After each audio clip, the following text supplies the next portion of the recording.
minasyaitanirrajim. Bismillahirrahmanirrahim. Assalamualaikum warahmatullahi wabarakatuh. Okay, your instructor is Dr. Hamizah. Now, let's take a look into topic number 2.2, which is Maqasid al-Syariah.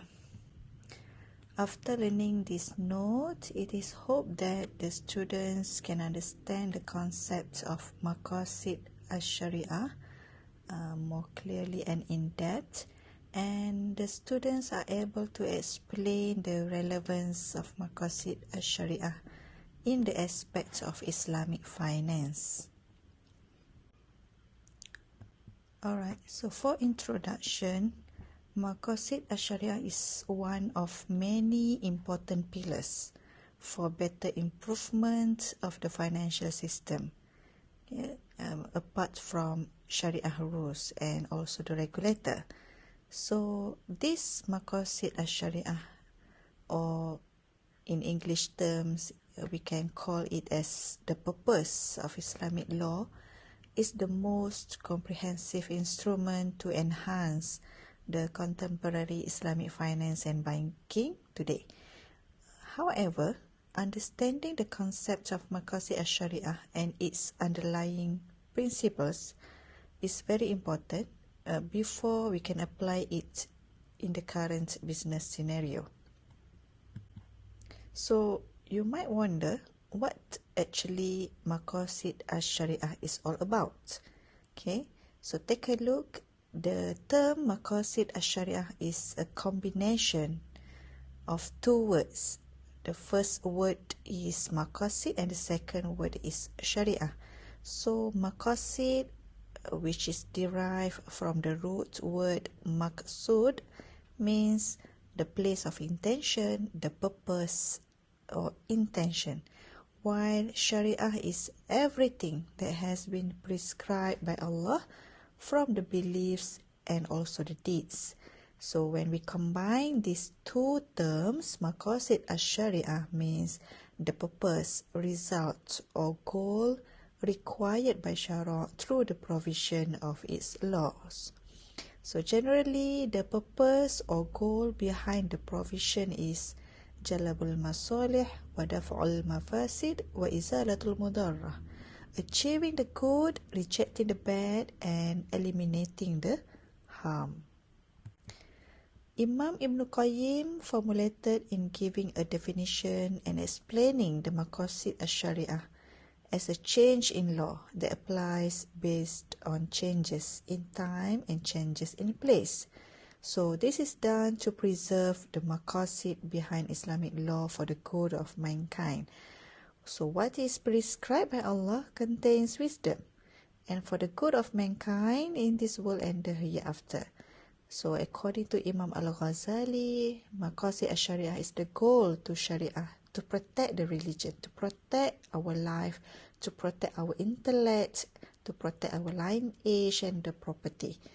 So Imam Ash-Shatibi, on the other hand, gave explanation of Maqasid al-Syariah as the responsibility of Syariah, which aims to preserve its goal towards human being.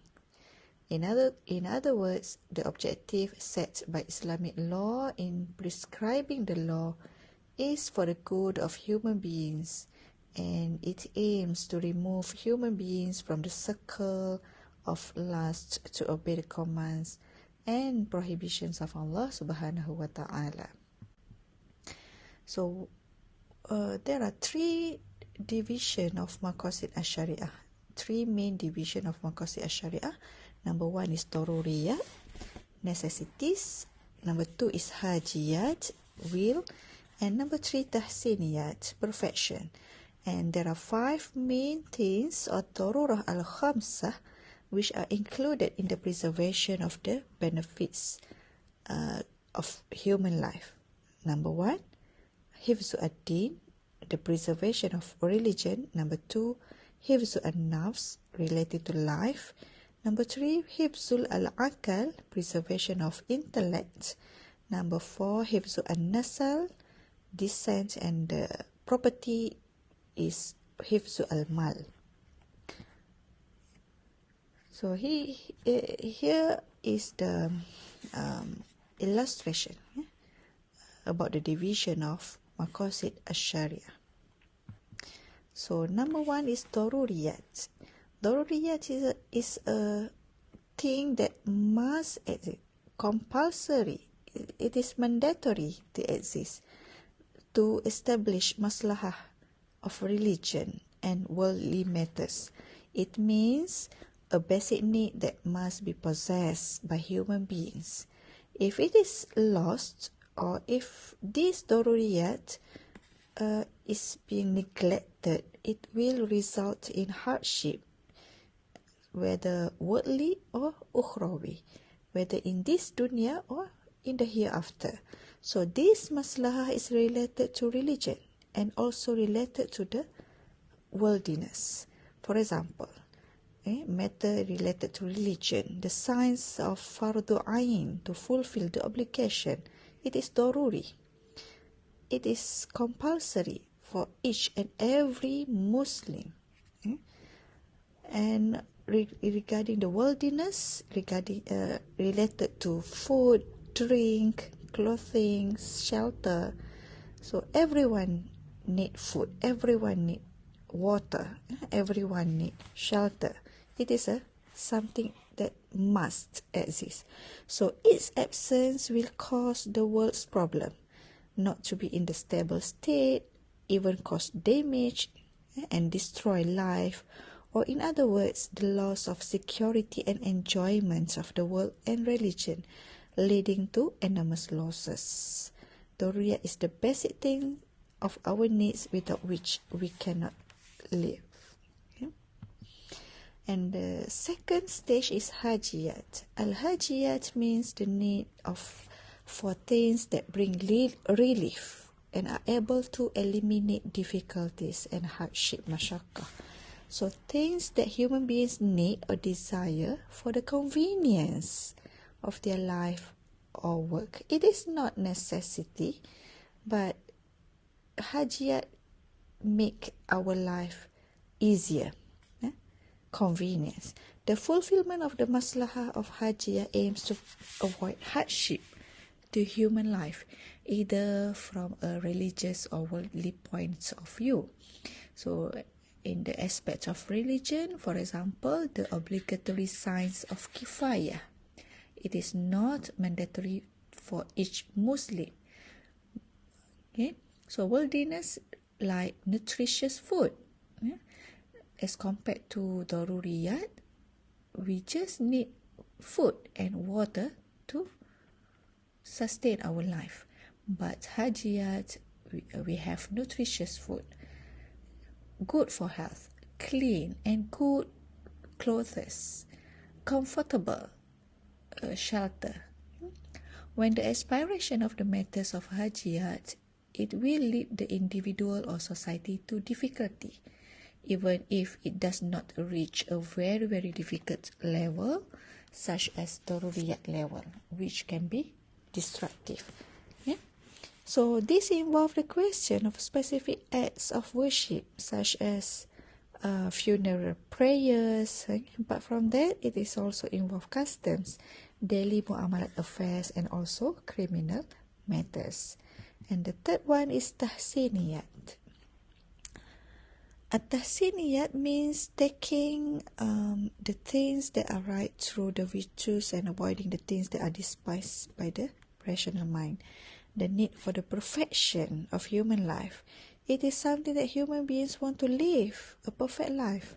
For example, in terms of religion, in tahsiniyat stage, we need, for example, we increase religious practices such as money for alms, amal jariyah, performing umrah. In terms of worldliness, diverse and delicious food. We got KFC, Texas, Subway, beautiful and very clothes, comfortable and beautiful place. So this is summed up in the meaning of moral excellence. So, what is Maqasid Syariah in Islamic finance? It is related to Hifzul al-Mal, preservation of wealth. It is one of the most important objectives of the Sharia. Muslim jurists assert that the concept of Hifzul Mal goes beyond its literal meaning. It does not mean to preserve the wealth per se, but the concept also covers the encouragement to generate, to preserve, and to distribute the wealth in a just and a fair manner. So the Sharia teachings emphasize strongly on preserving one's health. It has prescribed certain parameters, for example, the ownership to be legally recognized, and there are specific punishments for transgressing the rights of others. So, for example, we can find this in Surah Al-Ma'idah verse 38. It is about the punishment for those who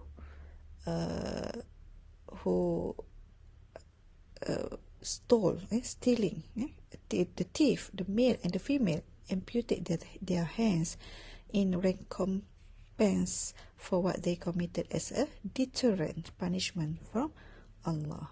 Okay, so Islam also emphasizes on the aspects of a productive wealth creation, which is in line with what Sharia has prescribed.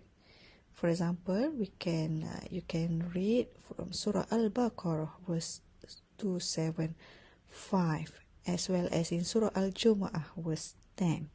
Okay, so these are the evidences that clearly indicate that it is encouraged for us Muslims to continue expanding and increasing our wealth by participating in permissible economic activities.